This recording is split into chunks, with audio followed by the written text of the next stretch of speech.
present to you Mr. Richard Contos. All the way from Castellorizzo. Kensonovio. Castellorizzo. Ayun na nga. Just down the road, mate. And a long swim.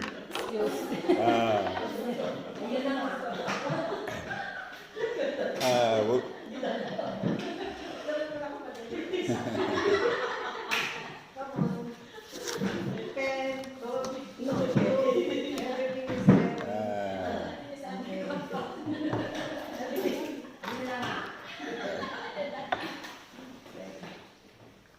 okay, it's been about a month since Pastor Christian and Ben gave me these pieces of paper here to talk about adversity and endurance. And at first glance I thought, well, I've never really read that part to find out exactly what it was. Yet in my life, and sitting around the table having dinner on Sundays with all the old Greeks when I was growing up, there were people saying things that are basically here and what the meanings actually mean. A thorn in your side.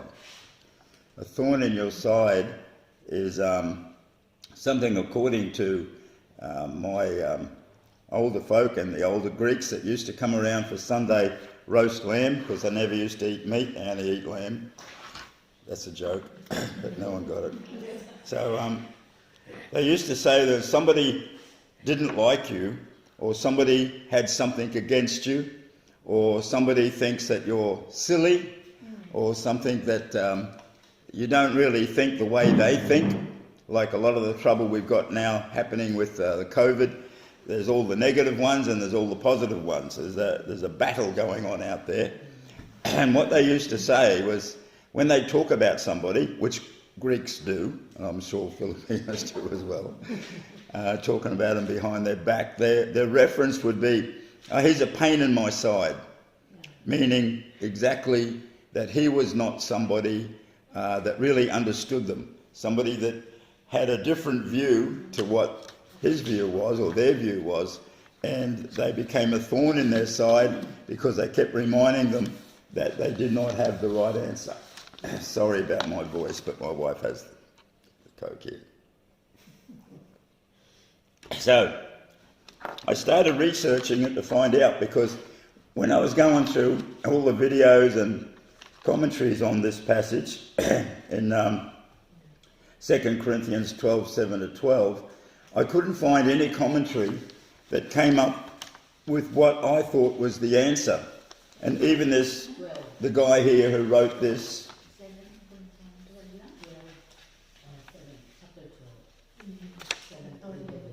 even the person that wrote this says they don't really know what the thorn in Paul's side was.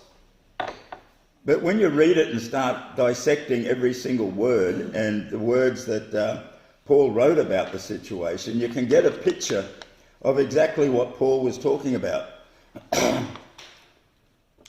I'll read the passage, just not all of it, it's pretty long. Many times you will discover that your ability to handle adversity is greater than your first thought. You find that you are stronger and more resilient than you imagined. You are able not only to survive difficult circumstances, but also thrive in the midst of them. When you learn and mature in the midst of the trials, God is pleased because he has his purpose being filled in you.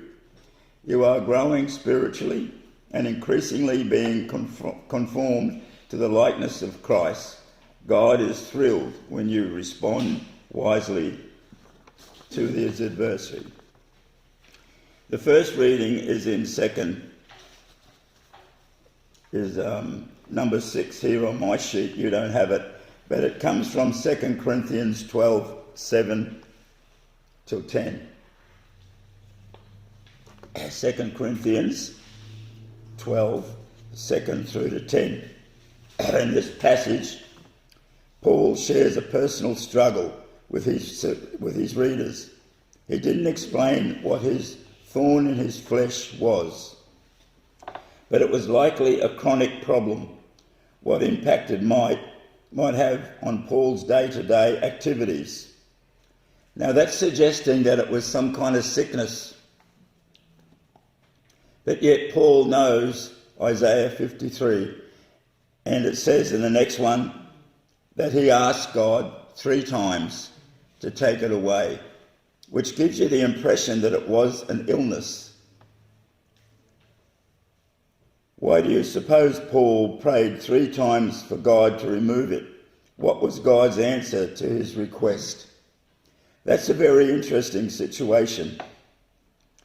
I'll follow on to the next one, so then I'll come back and discuss it.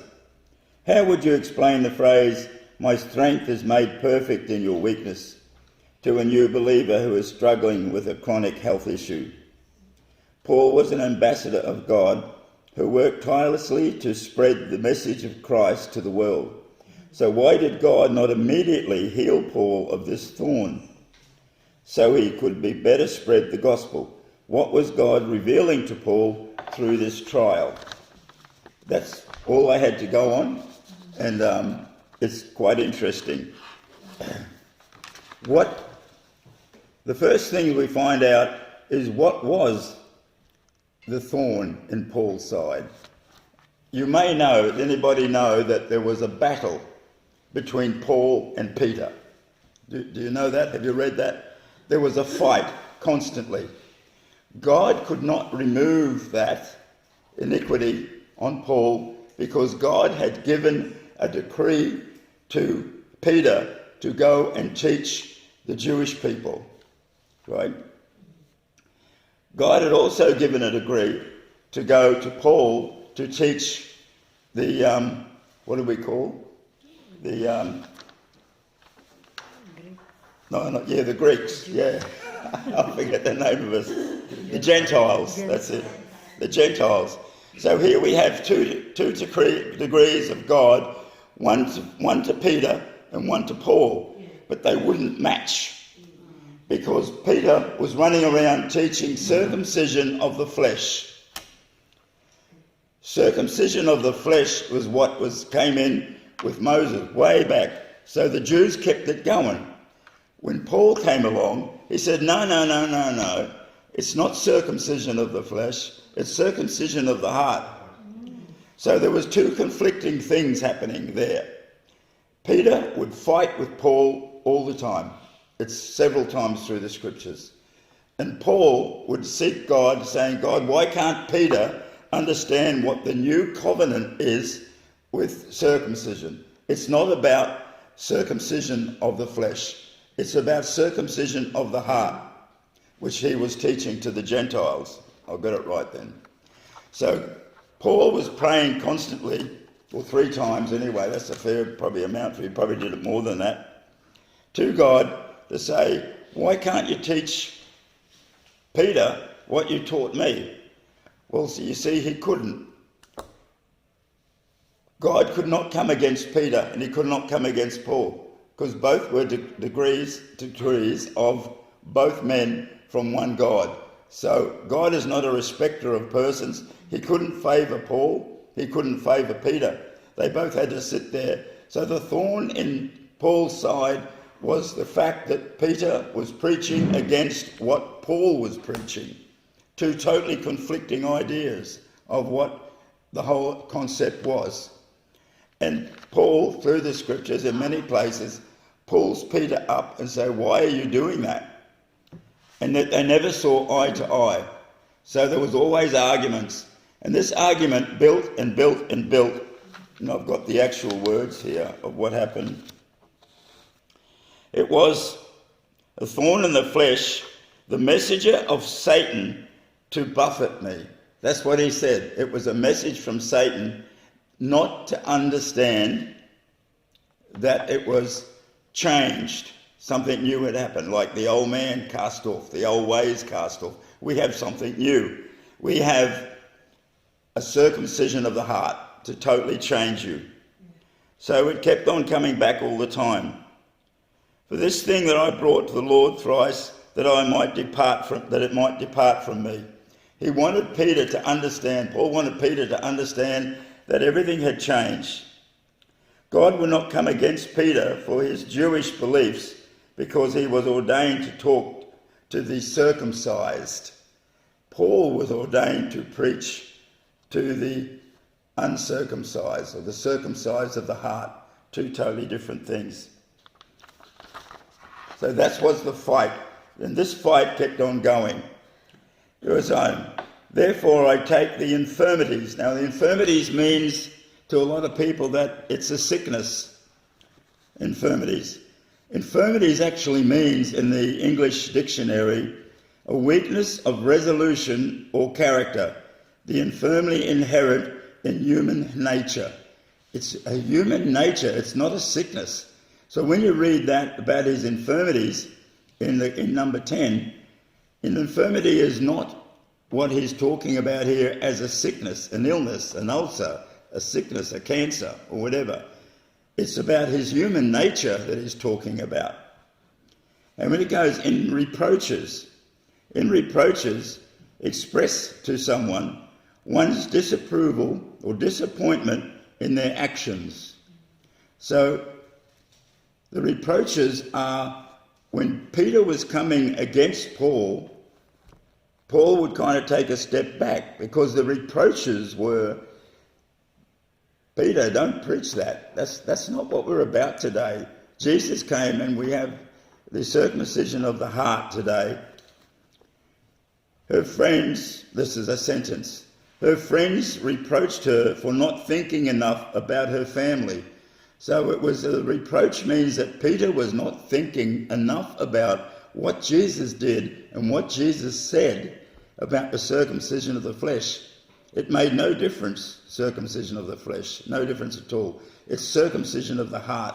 It keeps coming back to that all the time. Necessities, the state of fact of being necessary or inevitable. To face the necessity of testifying in court. So necessities there, we have that word wrong, even these words. I've never known them to be like this until I actually looked them up in the dictionary. Necessities is when you talk about something like a witness in court. It's a witness. And I never knew that. So it's quite amazing for myself to even learn these things. I thought I learnt the English pretty well. So necessity is somebody who is testifying in a court or testifying about something, yet it's not correct. That's what that means. The other is persecution, as you can see there in, where was it?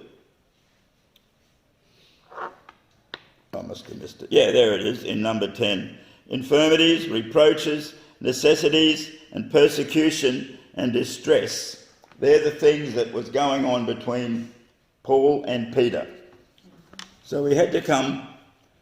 Peter was testing the Jewish people. Peter was treating the Jewish people around him differently than the Gentiles. Paul said that Peter welcomed the Gentiles, but after the dispute of this Jewish group about circumcision, Paul said that Peter started avoiding the Gentiles. So he was going against the job that God had actually given him and not preaching to the Gentiles. He stuck to preaching to the Jewish people. So that's really not what but God didn't rebuke him because it was an original command of God to Peter to do that. The incident at Antioch was an apostolic age dispute between the Apostle Paul and Peter around the same time period. The subject of Gentiles and the Torah was also debated among the Tannaitic rabbis as recorded in the Talmud. Now, do you all know what the Torah is? No. Yeah, the Torah is the original word of God that the Jews wrote down, like that was their book we call our Bible. Yeah. And the Tannaitic rabbis were people who stood up and explained what the Torah said, or what the meaning of the Torah was. And that became the Talmud. And the Talmud was a separate book to the Torah that you could go and look up and say, well, what did the rabbi 100 years ago say about this? So you would go and look it up and then consult the Torah and then come back and consult the Talmud to see if the ancient preachers, I'll say, or rabbis actually meant the same thing, taught the same thing back then. So that was a debate that Peter used all the time. He went back to the old word instead of going to the new word that Paul was teaching. He kept going backwards. The first section of the Talmud being a collection of early oral interpretations of the scriptures as compiled about 200 BC. So they go way back, about 200 BC, and that's what Peter was using to describe what he was doing and teaching the Jews. He never went on further. A paragraph from this section of the Talmud: the teaching of rabbi or other noted authority or Jewish laws. So it was the law that Peter was teaching. You had to be circumcised of the flesh, not of the heart.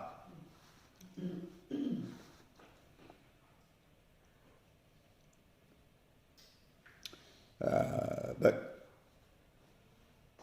contrariwise, when they saw the gospel of the circumcision was committed unto me as the gospel of the circumcision was unto Peter. So the Bible is telling us in King James in Galatians 2:7-9 that it was given to Peter, on one hand, circumcision of the Jewish people, and given to Paul, on the other hand, the circumcision of the heart. So that was the conflict all the time.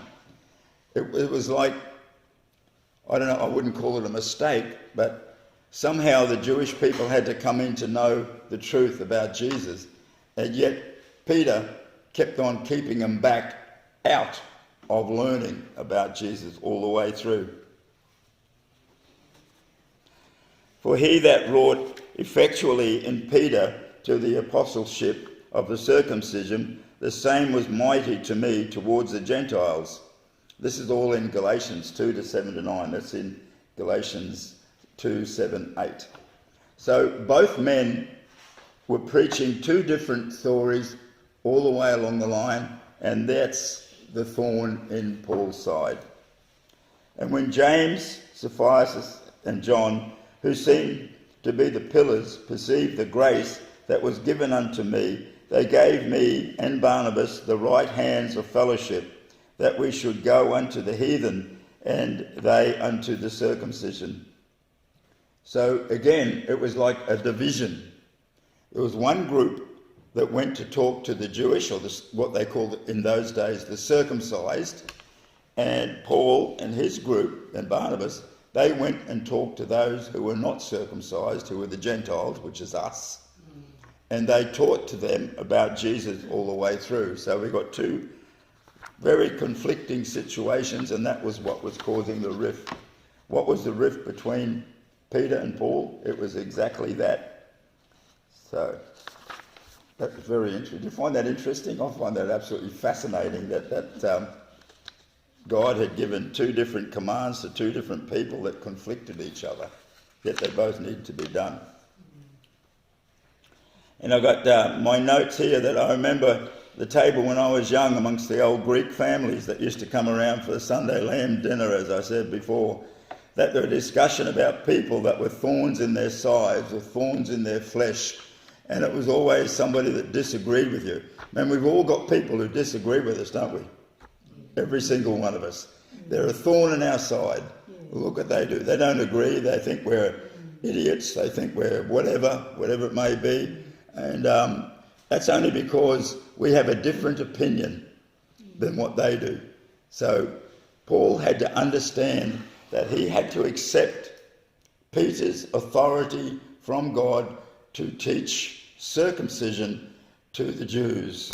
Yet Paul was teaching uncircumcised to us the way of circumcise your heart. It was a feeling. It was a relationship. It wasn't a physical chop. It was something that had to grow and understand between God and man. So when when Paul spoke to God 3 times, God said unto him, this is in 9, and he said unto me, my grace is sufficient for thee, for my strength is made perfect in your weakness. Most gladly, therefore, I'd rather glory in my infirmities than the power of Christ may rest upon me. Therefore I take pleasure in infirmities, and reproaches, and necessities, in persecutions, in distress, for Christ's sake. For when I am weak, then I am strong. Yeah, I just know. So we understand that in reproaches and necessities, persecutions and distress for Christ's sake, they're not illnesses, which is meant all the way through. People think and they read, because all the commentaries and videos that I watched, they all thought they were illnesses or sicknesses that Paul had, but they weren't. It goes, but he was wounded by our transgressions, he was bruised for our iniquities.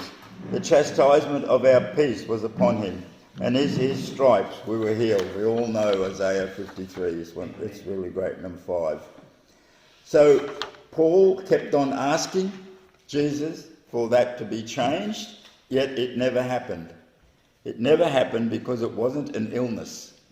It was somebody who was constantly at him for fighting, and it became known as the big fight. There's all the way through the scriptures you can see that the fight was talked about between Paul and Peter, and it was never ever resolved.